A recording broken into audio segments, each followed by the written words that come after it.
Hi all, welcome back to an another video. और ये video मैं बना रहा हूँ एक ऐसे सेक्टर के ऊपर जो मुझे लगता है कि आने वाले टाइम में एक अच्छी ग्रोथ हमें दिखा सकता है। ऑलरेडी एक अच्छी खासी ग्रोथ दिखा चुका है, बट यहाँ से भी बहुत अच्छी अपॉर्चुनिटी है। एंड इस पर्टिकुलर सेक्टर से आने वाले टाइम में भी मल्टी बैगर्स निकल कर आ सकते हैं, ऐसा मेरा मानना है। तो बिना किसी डिले के वीडियो को स्टार्ट करेंगे। और आप सबसे रिक्वेस्ट है, अगर आप चैनल पर नए हैं तो सब्सक्राइब कर लेना, बेल आइकन को प्रेस कर देना, सो दैट आपको नई वीडियोस मिलती रहें। और टेलीग्राम चैनल की लिंक है डिस्क्रिप्शन बॉक्स में, उसको जरूर ज्वाइन कर लेना। वहाँ पे आपको डेली के अपडेट्स मिलते रहते हैं। बिना किसी टाइम वेस्ट के स्टार्ट करते हैं। तो ये सेक्टर है, ये सेक्टर का शॉर्ट फॉर्म होता है बेस, BESS, जिसका मतलब क्या है? Battery energy storage system. Battery energy storage system पे हम इसलिए बुलिश हो सकते हैं, ये मेरा पर्सनल ओपिनियन है, बिकॉज अभी जो आपने वॉर देखा वहां से थोड़ा सा क्लैरिटी और मिला, वहां से थोड़ा सा पुश इस चीज को और मिल जाएगा। जो वॉर आपने देखा, जो हम फॉसिल फ्यूल्स पे डिपेंडेंट हैं, ठीक है, लाइक क्रूड वगैरह पे हम डिपेंडेंट है फॉर द एनर्जी, ठीक है, एनर्जी पावर, जिससे कि इलेक्ट्रिसिटी प्रोड्यूस हो रही है, जो भी है किसी भी चीज को एनर्जी दे रही है वो चीज, ठीक है। तो उसको हटाकर अभी धीरे धीरे डिपेंडेंसी कम होने वाली है फॉसिल फ्यूल्स पे, और रिन्यूएबल एनर्जी को बहुत ज़्यादा गवर्नमेंट वो कर रही है, सपोर्ट कर रही है। जैसे कि आपने देखा होगा पिछले कुछ सालों में सोलर एनर्जी को बहुत सपोर्ट किया है, सोलर हाइड्रोजन जितना भी है, ठीक है, जो अपना रिन्यूएबल एनर्जी है उसके ऊपर गवर्नमेंट बहुत ज़्यादा फोकस कर रही है। अब बात ये है कि ये एनर्जी बन तो जाएगी, सोलर वगैरह इन सब के ऑलमोस्ट बहुत अच्छे अच्छे कैपेक्स हो चुके हैं, काफ़ी अच्छा बड़ी बड़ी कंपनीज काम भी कर रही हैं इसके ऊपर। बट ये एनर्जी प्रोड्यूस होने के बाद इसको स्टोर करना बहुत ज़रूरी है, तो वहाँ पे काम आता है battery, battery energy storage system. तो ये एनर्जी बैटरी के अंदर स्टोर होके ये लोग रखेंगे, सो दैट कभी भी इसकी यूटिलाइजेशन हो जाए। फॉर एग्जाम्पल, चलो दिन में तो हमारा सूरज देवता निकलते हैं और हमारा काम चल जाता है सूरज से, और रात को क्या है, रात को चलाने के लिए वो एनर्जी को स्टोर करना पड़ेगा, वो एनर्जी को स्टोर करना पड़ेगा, सो दैट वो एनर्जी हम आने वाले टाइम में भी यूज कर सकें, ठीक है। बिकॉज अगर ओवर एनर्जी प्रोड्यूस हो जाएगी, उसको आप स्टोर नहीं कर पाओगे, तो वो वेस्ट ऑफ टाइम है। अगर हम एक बार गूगल पे जाके देखें, यहाँ पे मैंने सिंपल लिखा बेस्ट टारगेट, बेस्ट मतलब battery energy storage system, best उसका शॉर्ट फॉर्म है।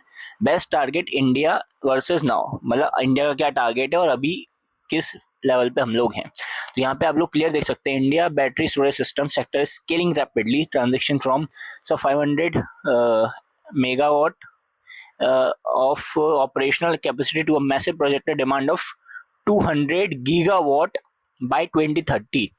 2030 तक 200 गीगावाट का इनका प्लान है, और 2031 टू 32 तक 411 गीगावाट इसको करने का प्लान है। क्योंकि अगर एनर्जी प्रोड्यूस होती रहेगी, उसको स्टोर करने के लिए कुछ नहीं है, तो फिर वो एनर्जी क्या मतलब की है, वो तो वेस्ट होती रहेगी। The market is actively shifting from isolated pilot projects to sustain gigawatt scale infrastructure to support the country's 500 gigawatt non-fossil fuel energy।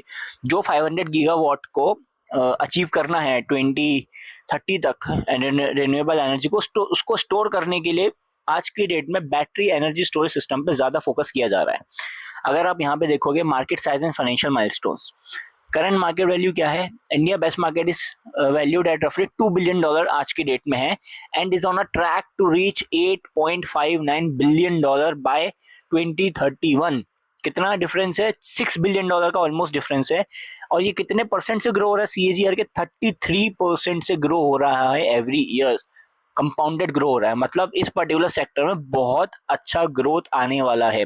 Broader energy storage market का मतलब क्या है, the entire energy storage sector is projected to jump by nearly 32 billion by 2030। ये पूरा का पूरा जो energy sector है, पूरा का पूरा जो एनर्जी मार्केट है, $32 बिलियन तक जंप करने वाला है बाय 2030। 2030 मतलब कितना, अभी सिर्फ चार साल बचे, 3.5 से 4 साल। अगर यहाँ पे हम गैप देखें, government intensive schemes are actively helping, government इस पे बहुत सपोर्ट कर रही है, काफ़ी सारी सब्सिडीज दे रही है। जैसे कि आप देख रहे हो 40% की यहाँ पे स्टैंड अलोन सब्सिडीज दे रही है। जो भी कैपेक्स आप लोग कर रहे हैं, जो भी कंपनीज कैपेक्स कर रही हैं, तो उनको बहुत हेल्प मिल रही है इस पर्टिकुलर इंडस्ट्री में, बिकॉज गवर्नमेंट का इस पर फुल सपोर्ट है। बिकॉज गवर्नमेंट को पता है कि कल को वापस से वॉर हो गई या कुछ भी हो गया, तो अगेन हमें क्रूड बाहर से ही मंगाना है, हम बाहर के देशों पे ही डिपेंडेंट हैं। इससे बढ़िया जितना जल्दी हो सके, जितना जल्दी हम कैपेसिटी ग्रो कर सकें अपनी ओन कंट्री में रिन्यूएबल एनर्जी की, जिससे कि हम ए टू जेड सारी चीज़ें चला सकें। ठीक है, अब रीजनल फोकस ऑफ पाइपलाइन के सबसे ज़्यादा इसमें जो लीडिंग स्टेट्स है वो राजस्थान और गुजरात है, अगर आप देखोगे तो। और ये टोटल पाइपलाइन यहाँ पे बिछने वाली है। The tender pipeline has swelled to रफली 92 gigawatt with over 55 gigawatt in the standalone potential pipeline representing billions in expected infrastructure। इसका मतलब क्या है कि with over 55 gigawatt in the standalone potential, मतलब अभी और बिछने वाली है इतनी पाइपलाइन, जिससे कि यहाँ पे बहुत ग्रोथ आएगी। अब इन चीज़ों का यूज़ कहाँ कहाँ आने वाला है वो हम एक बार कर लेते हैं। आपने देखा, आपने सुना कि डेटा सेंटर आने वाले हैं, डेटा सेंटर में बहुत ग्रोथ है। तो क्या कोई सा भी डेटा सेंटर बिना एनर्जी के चलेगा? कोई सा भी डेटा सेंटर बिना एनर्जी के तो चलेगा नहीं। कोई भी एआई का टूल अगर आएगा तो बिना एनर्जी के तो चलेगा नहीं। कोई भी ईवी की गाड़ी अगर आएगी तो बिना एनर्जी के तो चलेगी नहीं, बिना बैटरी के तो चलेगी नहीं।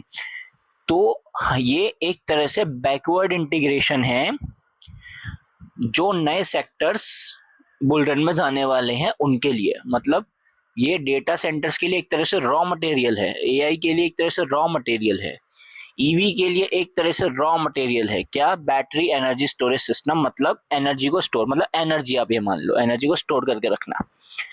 इन सब चीज़ों में ये चीज़ यूज़ होने वाली है। तो इसका आने वाले टाइम में बहुत अच्छा खासा ग्रोथ है, बिकॉज ये वॉर ने काफ़ी चीज़ें क्लियर कर दी कि आप कहीं पे भी डिपेंड नहीं हो सकते, आपको खुद से ही चीज़ें करनी पड़ेंगी। जनरल लाइफ में भी ऐसे ही होता है, आदमी को खुद से चीज़ें करनी पड़ती हैं, और ये नेशनल लेवल पर भी ऐसे है कि अपनी कंट्री को खुद से चीज़ें करनी पड़ेंगी। कल को क्या पता वापस से हॉर्मुज बंद हो जाए, कल को क्या पता डोनाल्ड ट्रंप वापस से बोल दे कि अब तुम रशिया से बिल्कुल भी तेल नहीं खरीदोगे, 0% खरीदोगे, नहीं तो मैं तुम्हारे ऊपर 500% का टैरिफ लगा दूंगा। कुछ भी हो सकता है। तो जितना जल्दी इंडिपेंडेंट हो जाए उतना बेटर है। इसलिए गवर्नमेंट इस पर बहुत बहुत बहुत ज़्यादा फोकस कर रही है इस पर्टिकुलर प्रोजेक्ट को जल्दी से जल्दी कंप्लीट करने का। तो इसलिए मुझे लगता है इस पर्टिकुलर सेक्टर में अच्छी खासी ग्रोथ आ सकती है। अब इसमें कंपनीज कौन कौन सी हैं? कुछ मेजर कंपनीज हैं जो आप गूगल भी कर सकते हैं, मैं आपको बता देता हूँ, कोई बाय सेल रिकमेंडेशन नहीं है, बट मोटा मोटी मैंने आपको बता दिया। इसके अंदर इतना घुसने की ज़रूरत नहीं है, ऊपर ऊपर से समझ लो कि भाई चल क्या रहा है। ठीक है, ऊपर ऊपर से बड़ा वाला ट्रेंड एक बार पकड़ लो कि ये चीज़ ऐसे ऐसे होने वाली है, इसमें ये चीज़ यूज होने वाली है, तो इसके आने वाले टाइम में ग्रोथ हो सकती है। अब उसमें कौन सी मार्केट लीडिंग कंपनीज है उनको पकड़ लो, सिंपल सी बात है। ज़्यादा डिटेल में घुसोगे, वो लिथियम आयन बैटरी होती है, फिर वो माइनिंग में जाती है, फिर इसमें जाती है, वो एक अलग कॉन्सेप्ट है। बट आपने ऊपर ऊपर से एक बड़ा ट्रेंड अगर आपने पकड़ लिया तो भी आपके लिए काफ़ी हेल्पफुल रहेगा। तो इसमें जो मेजर कंपनीज आती हैं, एक तो हमारी एक्साइड इंडस्ट्रीज हो गई जो बैटरी सिस्टम बनाती है, अमर राजा हो गई, ठीक है, टाटा पावर हो गई, वारी एनर्जीज हो गई। ये सारी कुछ मेजर कंपनीज हैं जो बैटरी एनर्जी स्टोरेज सिस्टम पे बहुत अच्छे से काम कर रही हैं। Exide and Amara Raja are market leaders, Waaree energy, Tata power is also a market leader. तो ये 4 कंपनीज में बहुत अच्छी हैं जो मार्केट लीडर हैं। आप लोग इनको ट्रैक कर सकते हैं, अपने अकॉर्डिंग डिसीजन ले सकते हैं। बट अकॉर्डिंग टू मी ये सेक्टर काफ़ी अच्छा कर सकता है आने वाले टाइम में। कब तक? May be next 5 to 10 years, क्या पता नेक्स्ट डेकेड की यही अपॉर्चुनिटी हो। और भी 2-3 सेक्टर्स हैं जिनके ऊपर मैं वीडियोस लेकर आऊँगा, थोड़ी और डिटेल में लेकर आऊँगा बाकी के सेक्टर्स पे। ये मैंने मोटा मोटी आपको आइडिया दिया कि क्यों बैटरी एनर्जी स्टोरेज सिस्टम की इंडस्ट्री कितनी ग्रो होने वाली है, क्या इसमें अपॉर्चुनिटी आने वाली है, कैसे गवर्नमेंट भी इसको सपोर्ट कर रही है, कंपनीज कौन कौन सी हैं, कहाँ कहाँ ये चीज़ यूज़ होगी, जो नए सेक्टर्स आ रहे हैं डेटा सेंटर वगैरह, उन सब में ये एक मेन उनका सोर्स है, मेन उनका रॉ मटेरियल है एक तरह से इस चीज़ को चलाने के लिए। तो इसका यूज़ तो आने ही वाला है। बाकी डिसीजन आपका है। मेरा एक रिक्वेस्ट है, चैनल को सब्सक्राइब कर लेना और टेलीग्राम को ज्वाइन कर लेना, डिस्क्रिप्शन में लिंक मिल जाएगा। सी यू गाइस।